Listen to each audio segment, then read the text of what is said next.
does give you a lot of awesome scaling towards the later parts of the game, and that is where Nongshim can find success, but I wonder if they're not going to get steamrolled before then, because Ezreal's also going to scale up well too. This is very worrying for me, for the side of Nongshim. Yeah, I'm a bit scared as well. I actually really love how T1 played the draft, because up until the very end, that Lucian could have just been flexed into Teddy's hands, and it would have been okay, right? It's not necessarily what you want ideally, because we all assume that Lucian is going to be going into a solo lane these days, but it means that Bey then has this really hard time of being like, oh, do I just try and counterpick Lucian, or do I pick something that is just solid in the lane so they can't do any of their funny business?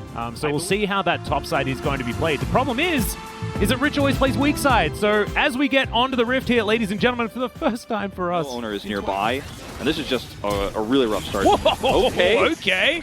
I guess we're trading flashes as he walks back into the gravity field. It's going to stop the culling. Lucian can all-in you and kill you by himself, so better trade. Yeah, here's a lot of aggression towards the bottom side. Arcane Shift gets Teddy out of there as the Blade Whirl in point-blank range. They're trying to get Carrier, who's just drinking through the potion and will survive for the moment. Taken, but this T1 composition is playing around topside, playing around a lot of early game power, as there's the all-in. Gravity Field comes through just before the double tap.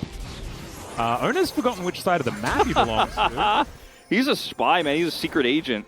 Blue side jungle stealer. He's like a secret agent, but he's not very good at it. You know, it's like he's broadcasted exactly where he is. I wonder whether he'll take the Grump. Looks like no, as he's planned a dive on the top lane.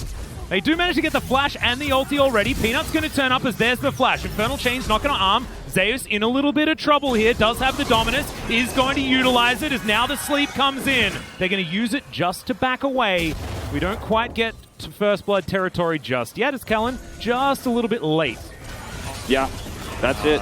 Which is, you know, weak side Ezreal for you. You know, it's suffering just a little bit there as Carrier may have caught Peanut out of position. The sleep will come down. Watch out, he comes in, gets over the wall, and First Blood is going to be claimed by Ona. Now the turnaround being attempted here from Kellen as the Lucian is going to be taken down. Heroic entrance, not quite enough, but now Bey, can he set up enough here with this one? No, he can't, as Ona is so extraordinarily huge at this stage of the game, and it's not even over yet. Kellen getting on in there, does have level 6, but doesn't have his ulti available. Ona in trouble, but able to pick up a kill on the way out. That is 3 already as Doctom will get the flash out of Carrier, but Teddy gets over the wall. No more mana left, and Doctom will get out with his life. Go this into the Manamune and then into the Ravenous Hydra after that. Certainly means that your wave clear is just insane. Yeah, and if you want some extra pen, you know, you can build the yeah, the little knife thingy. Yes, the blue knife thingy. Map right now. Second Rift Herald going to take out this turret. I mean, I don't know if we make it there. Like, I don't know if we are going to see Victor complete those items this game. Well, Teddy looking to try and challenge here, as you can see. Ona taking a lot of damage from Rich, who flashes, but the counter flash is going to be there. Now Zeus trying to get out of the way of Peanut, who's looking to chase after him, but Slice and Dice is one heck of an ability, and he is going to be absolutely fine. The culling, we'd say 50-50, Ocean or Cloud. That's not how that is. There's a bit of a fight here towards the bottom side. A cleanse out from Doctom. Does mean he gets taunted, though, as Teddy finds the True Shot Barrage onto nothing. And closing in. Ona coming down as well. Bowling Ball is going to go out to the side, but the Lucian just doesn't need anyone, as Peanut so close to going down. Close is going to have to settle for some beefsteak, is now Ona getting over this wall. Bowling Ball comes through, doesn't land onto Doctom. They do get the teleport out of the Victor in the mid lane. That Mystic Shot couldn't have been timed any better from Teddy, just to make sure that he gets that T1 have. This is a Cloud Soul coming through, just to remind everyone. Ooh, Teddy, Arcane Shift is on cooldown. Doctom comes through, and that is a very comfortable kill. Owner is, so how do you deal with it when they do rotate and you don't have CC? Oh, that was so sneaky. Oh, so this was not even just like a huge mistake from Teddy. This is a proactive play. And he misses it. With the wrong brush and Arcane shifts forward. That's a really cute play from Doctom. I like it a lot. Any advantage that I guess you could say. And I mean, yeah, I think that, like, Aatrox does have a use with the Samira composition because of the pile-in, but, like, right now, I mean, what is this Aatrox really doing?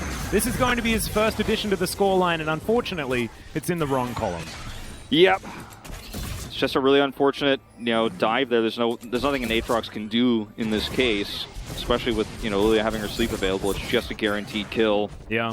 And let's see if they can trade something back here. I mean, Kellen is here. This would be great gold for Doctom. I mean, this is what you need.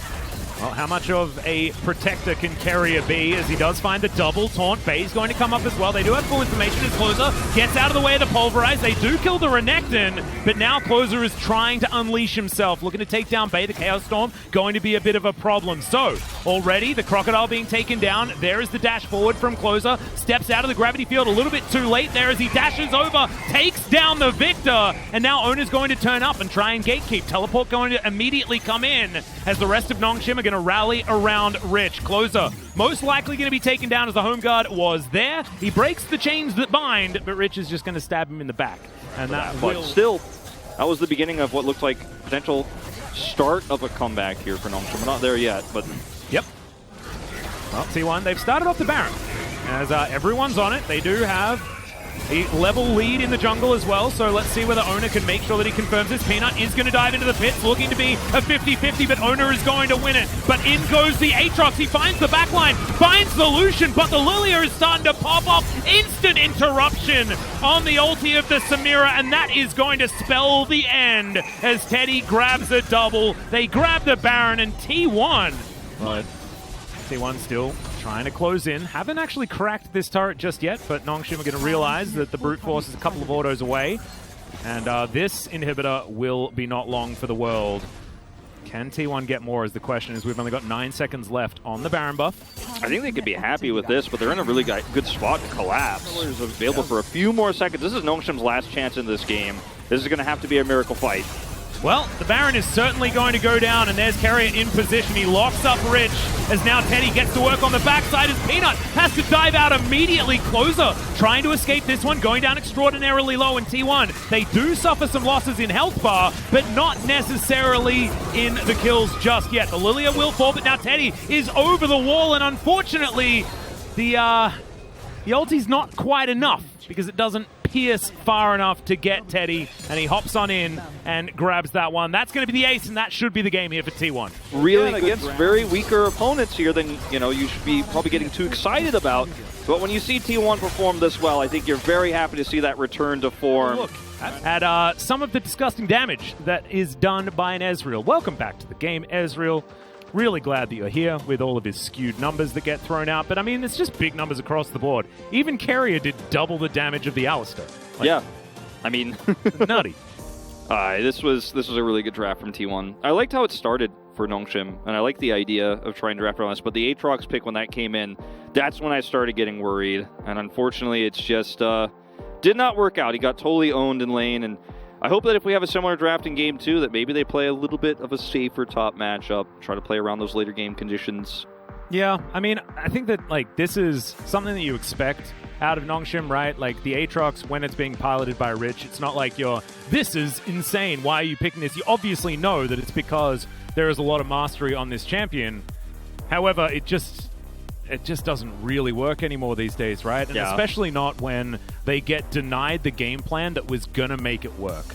And sometimes you play with your cards face up, right? And that's exactly what Nongshim did. They sort of said that we want to get our top side ahead, and we almost need to get our top side ahead for, Rich to be relevant as they move into mid and late game, and also that empower. And, Thresh, he's going to make it a little bit easier to play against that style, but I'm looking at this and I feel like the Aatrox pick, again, is what gives me the most pause in this, because it just loses its power too early to synergize to the rest of the later parts of the draft. If we had something like a Gragas, I would like it so much more, because it's so much more stable for Rich. It doesn't allow you to fall into that trap of trading poorly. Wonder might get a kill or two on the top side of the map, and it's like deja vu all over again. So feels like all your cards are in, or all your fruits are in the ducked on basket, whatever analogy you want to use, once again here for Nongshim, unfortunately. I wouldn't have minded, actually, to see something like a Jace for Rich, potentially. Doesn't necessarily pair fantastically well with the Nidalee CC-wise, but you can still get a bit more priority in the lane. Let's see how it goes as Nongshim try their very best to weather the storm until a later stage of the game. It's no longer this 3 AP junglers, as that's a flash from Doctor. Peanut's here.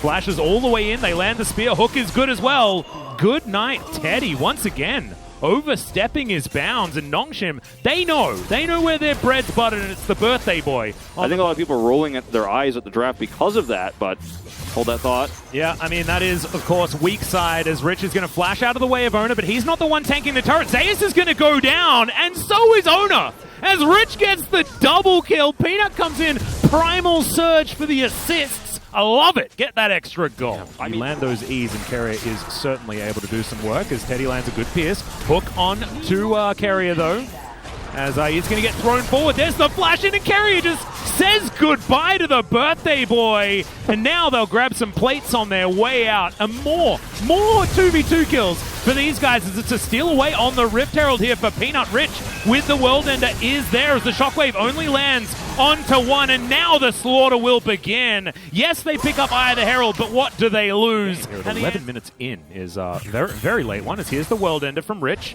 Zeus tries to get the dice. I don't know whether he actually got it. Yes, he did.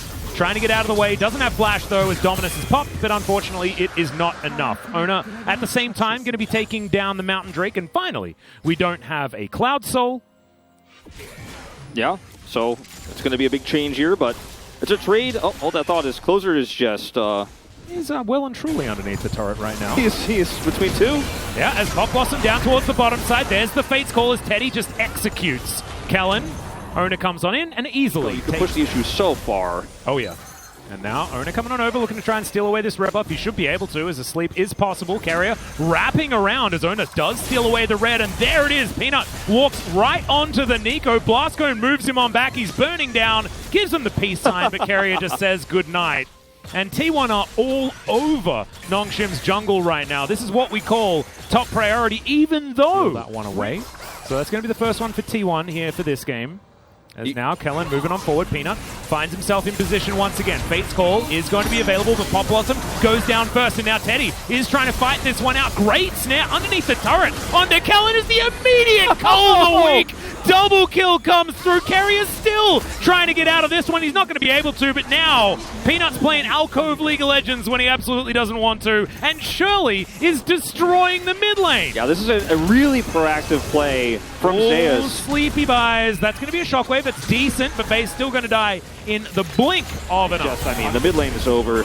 In the meantime, Nongshim are actually winning a fight here towards the bottom side. Pop Blossom doing a fair bit of work there, but a double kill for Peanut. This is certainly good news, as Rich trying to put that money to good use. Now he's underneath the turret. Peanut flashing forward, finds the smite onto Closer, who's just running away, hightailing it out as best he can, as Kellen's booking it. He's going super fast, but Closer is going to make it to safety. Dom won 2020 gold as well, which is definitely relevant. Let's have a look at what actually happened, as T1 were once again on a merry jaunt into the enemy base, and there is unfortunately Kellen with a hook. Yeah, Kellen has a hook, and they also didn't know where Rich was. Rich makes the escape here impossible, and Bay is just ready to fall. Pop Blossom is going to buy time here, as Closer is just going to use his ultimate to try to maybe trade one back. He does barely get away here, but Nongshim just basically turning this on its head because Rich was able to get in there, and they didn't know he was coming. Just a super powerful combo. Is Kellen, where you at? Yeah, he's dead. Death Chamber. Wolf, is this I don't know, what are we doing? Closer looking to lock down his blue buff in the meantime, and we'll be able to be successful in that one. Kellen. Oh dear. Peanut is in the area as Carrier finds the snare. There's the Pop Blossom. And once again, Kellen is just destroyed. 80 carries like the Callisto. However, when they're this far ahead, that's barely even warrants exactly talking about, right? As here's the Baron play for T1. We've got a teleport coming on in here as Rich looking for the backline. T1 are going to peel away as the Baron is very, very low. Zeus finds himself right here as he teleported on top of the ward right in the Baron pit. And Nongshim, they trade teleports, and they do stop the Baron for now. That was really aggressive play from Nongshim, but ends up being very successful here. But now, can they actually get back into their base? Yeah. I like the wraparound from Closer as well to make sure that they had the inside track. Double 80 carries now get to work on this inhibitor turret as Zeus making his way through the backside. Nongshim looking at a bit of a pincer maneuver, but unfortunately not able to get their ducks in a row before this inhibitor turret goes down, and now the inhibitor will also fall. So we thought that the Baron play was difficult, as that's a solo Shockwave onto Closer is now Rich looking for the backline, but unfortunately T1 peel away in the nick of time. There's a hook to land onto Zeus, who tries to turn it now onto Bay. My god, the damage was great before he went down, but he did fall down. Rich in the backside now is looking to try and do what he can as Carrier running circles around everyone, makes it out through the back.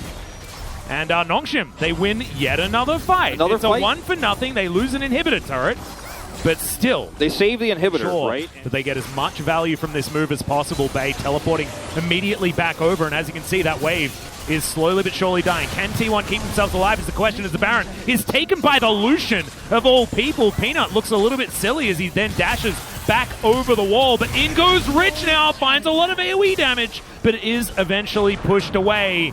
And it's a successful disengage here by T1. Otherwise, they might have just gotten killed there in the jungle. And this is the whole base potentially going to be opened up now for Nongshim. Yeah, Closer just teleports onto the bottom wave. Rich is going to try and answer. And I imagine that Closer probably has enough dashes to get out of the way of the Aatrox Umbral Dash or no. And this is a lot of pressure. There's no turret in the mid lane, of course. So it is dangerous times as Closer dashing over the dissonance. And this turret is going to evaporate. Peanut looking for a bit of a flank here as he's just going to throw a spear into the siege minion. That's sort of indicative of how this game's going, right? Nongshim not going to be fooled by that one, but Closer is pushing minions towards these Nexus turrets. Is now Peanut going to dive in on top of Zeus and Closer dies, unfortunately, as Closer just finishes him off. The second of the double tap is going to do it. Closer just does so much damage, my god! Even the second bullet does a decent percentage of Rich's health bar, who has built mostly health, unfortunately. As there's the flash forward, Bay is going to flash out, but Kellen's not going to be so lucky. The Thresh is down now, and Closer is going to get knocked up right next to the fountain. Zeus is going to be taken here with a command attack, but Teddy is still alive. Carrier goes golden. Pop Blossom denies so much space. Is now Doctum with the close range weaponry. Wants to be a hero. Carrier going to go down first. Rich is massive. Good night, Callista. They lose 2 Nexus turrets and all of their inhibitors, but Nongshim, by goodness, they win a team fight. Production, turn off these lights. We're not going just yet. We ain't going to a game. We're not going to a 2-0 just yet. There's a chance of a game 3 here, Atlas. And I mean, looking at things, this is another game where Carrier just barely buys himself his life here. This is another game where you give Duckdom the opportunity to have these great team fights later on, and he will take it. Carrier, I think, should be able to get out of here, but nope. I have a feeling that Rich, with his Gore Drink, is going to be able to pick that one up. Walks into the brush, and Carrier is unfortunately going to die. 6 super minions at a time. They're so slow at this. I mean, they have to commit. Peanut tries to go for the steal, but of course Rend still exists. Was nerfed a little bit a while ago, but unfortunately Smite not going to be enough there. So Teddy gets his eye in, knows how to do it, locks it down. And T1, all they have to do is just walk down with the minions now, as long as they don't get picked. Oh no, speaking of picked, but Lantern is going to get them to safety now. Rich trying to be the hero. He survives for a long time, but not long enough, unfortunately. And Rich was the reason why Nongshim were able to survive the last fight, as Bay goes down to almost no health. Closer just doing exactly what he wants. And now, this is an open Nexus. That's a one-man shockwave. That ain't going to be enough to Pop Blossom onto both carries at the same time. And Carrier's going to say goodnight to this game. And now you're going to have a difficult task on your hands, because you have to decide on who's going to get the player of the game. Outside of that snafu, as you like to call it, at the beginning. But, I mean, the damage numbers certainly just say closer, closer, closer. I mean, even Carrier did 5k more than his 80 carry. I mean, there's so much damage from Carrier in this game, actually. He was even poking and harassing later on. This is the kind of game from T1, though, where I'm not as excited about, like, oh, is this it? Is this the roster? Have we decided that?